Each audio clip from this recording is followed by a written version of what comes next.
Stephen Drury. After an extended period of laziness, procrastination, and a dearth of inspiration, Stephen is back writing.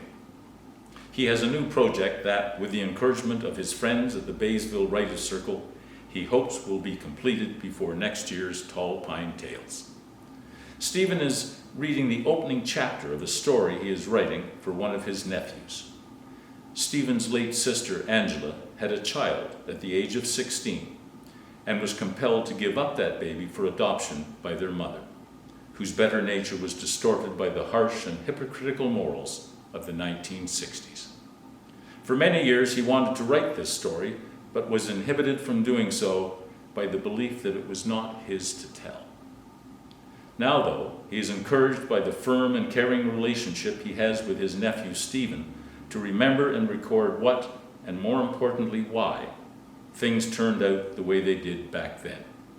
As the story progresses, Stephen will examine the way he, as a young adult, felt about what happened and why he failed to alleviate, until it was too late, the heartlessness of what happened. Like many adoptees, his nephew still has many questions. Stephen hopes his recollections of that time help him find the pieces of his puzzle that are missing. Stephen Drury. Family trouble. I woke to the sound of a scream. No, it was more of a wail, a long, discordant sound that signified the inability of the owner of the mouth from which it emanated to accept whatever had precipitated it. It was my mother who was wailing. I knew that immediately. No one else in my family would have or could have reacted so excessively to the news of a disaster or heartbreak or whatever piece of bad news had been revealed. And I knew, as I struggled to pierce those early morning clouds of slow wakening, for some reason I absolutely knew why my mother had so forgotten herself that she ran the risk of waking the neighbors, and even more shocking, alerting them to the fact that behind the manicured garden and perfect lace curtains of our house, something dreadful had obviously happened. Worse and more horrifying, that something was undeniably gossip-worthy. I was almost 18, and I'd returned home the night before from 4 months traveling in Europe. It had been a cheerful evening as we all, Mum, Dad, my sisters Susan and Angela, and I stayed up late while I regaled them with tales of my exploits as I'd seen and experienced, on a very stringent budget, the splendors of French and Italian history, architecture, and food. We all laughed as I told them some of the less than inspiring incidents too, like the night I slept in a train station waiting room in northern France when I couldn't find nor afford a hotel. How, in the middle of the night, just as I was finally falling asleep on the hard wooden bench, a wandering and foul-smelling vagrant had ambled in and settled himself a bit too close to me. There was only us, with a vacant matching bench on the other side of that large room. Why did he have to lie so close to me?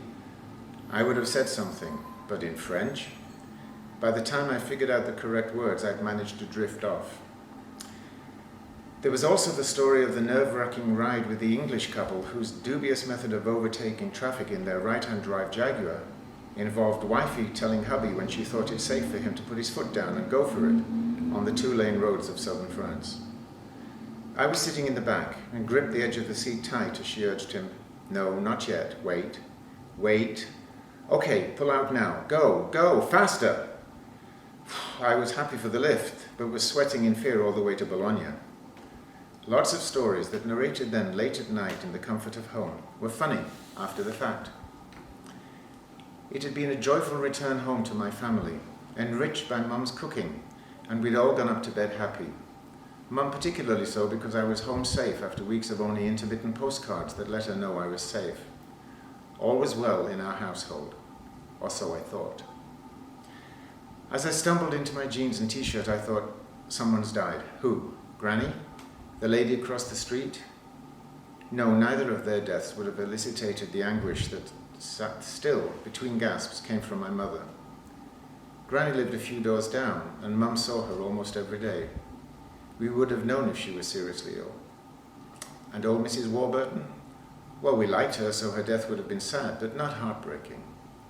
I was thinking all this in the half minute it took me to dress and reach the foot of the stairs. And a second before I entered the living room, I heard Mum moan, "Oh, Angela, how could you?" And then I knew. My suspicion was confirmed. Angela was pregnant. My young sister was 16. We were born just over a year apart and always had a very close relationship. We shared our toys, our friends, and each other's secrets. Of course, even if she'd wanted to, she couldn't have shared this secret with me because I'd been away. As it turned out, she'd been pregnant for almost the same amount of time I'd been travelling. I walked into the room and saw Mum and Angela sitting at either end of the couch, both clutching handkerchiefs to their faces and weeping. Susan was standing at the window, not looking at us and seemingly lost in her own thoughts. Dad wasn't there, he was at work. My immediate thought was that he should be there. Angela was his special girl, and he would have been a calming influence in a house that I realized then was going to be filled with hurt and recrimination for a long time. Knowing the answer but wondering if maybe I was wrong, I asked, "What is it? What's happened?" Tell him, Mum cried. "Tell him what you've done." And then, before Angela could gather herself enough to stop crying, Mum yelled, surprisingly loudly, I thought, given that normally, if we ever raised our voices in anger or excitement, she would tell us to keep your voices down in case those next door heard us through the semi-detached walls. "She's gone and got herself pregnant." My immediate facetious response, which I knew had to remain unspoken, was that she hadn't got herself pregnant. Somebody else had to be involved too. I recognized Mum's accusatory tone and understood that for her, what the neighborhood thought was going to be as much of a difficulty to deal with as Angela's soon-to-be obvious condition. I wanted to hug Angela but felt strangely unable to break through the barrier of awkwardness that permeated the room. I wanted to sit next to her, but my sense of unease kept me rooted to the spot. For several moments I said nothing, merely looked from Mum to Angela, seeing and feeling the misery that sat like a weight on us all. I remember deliberating with myself. What am I supposed to do? Why can't I just hug them both and tell them it'll be okay? I stood in the doorway for what seemed like ages, doing nothing. Finally, I sat between them. Angela turned towards me, and that gave me the self-assurance to hold, and I hoped, comfort her. We didn't speak, none of us did. Mum stopped crying and lit what was probably one more of many cigarettes she'd already smoked. The quiet lasted only a few minutes before Mum started expressing her feelings again. What are people going to say? The whole street will know. Do they know already? Who is she told? It struck me that none of this showed much concern for Angela, and it grieved me to recognize that the effect on her standing in the town was what was more worrying to Mum. Then, most distressing of all, she'll have to give it up. I'm not raising it. It. Without fully comprehending why, I reflected silently. That sounds so wrong. Looking back, I remember that I felt I should say something, but what? I didn't possess the words or the judgment of what to say, or even if I was allowed to say anything at all. This was unquestionably a subject for adults, and categorically only the adult women of the family. I envisaged my father, uncles, and older male cousins trying at all costs to avoid the mortification of being involved in women's talk. It was all so many years ago, and I understand now, more than I did then, that like us all, Mum was a subject of her times, upbringing, and most importantly for her, her religion. Her mind was obviously racing with the possibilities of how to deal with it all, trying to work out without having any of the information she needed to face the coming consequences, how she could limit, or more precisely in that moment, eradicate the shame.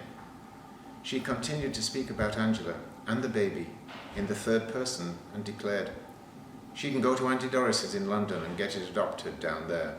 We'll tell everyone she's got a job. She can't stay here. I won't be able to show my face."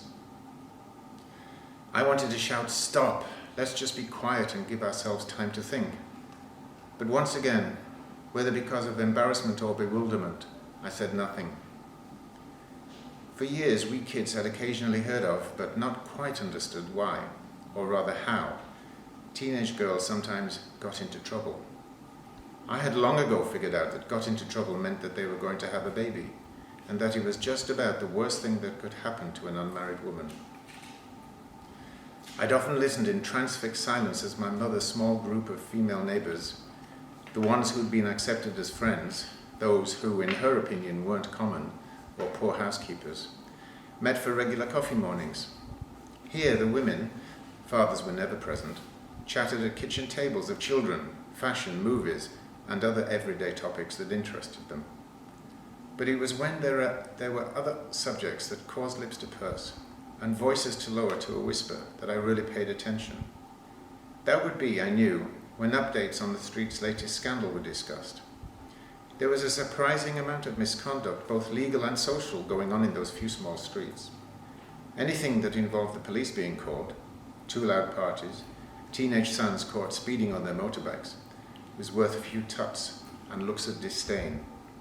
But love affairs and unwanted pregnancies were the topics that gave the most gossipy satisfaction. In that small neighborhood, in that small town, you may not have actually seen the curtains twitch, but they definitely did not hide the secrets behind them.